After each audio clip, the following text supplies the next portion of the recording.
In this video, we'll learn how to create a NCPDP claim in PinkyBill. Go to the Patients tab. Select the desired patient.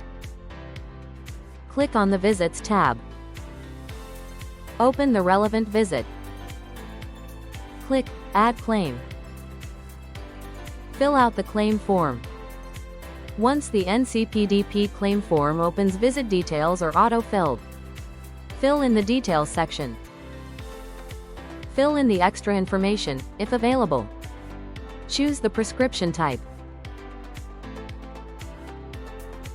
Add NDC code. Click Save Claim to continue. You can edit the claim from the Edit Claim button here.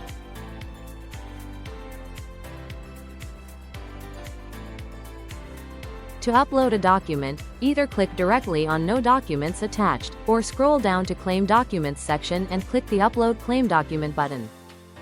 You must either upload a document manually or select from existing documents in the system. Choose File Type.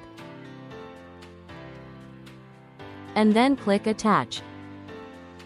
Once done, the document will be listed under Claim Documents.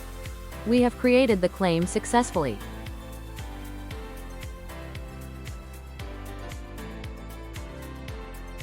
PinkyBill.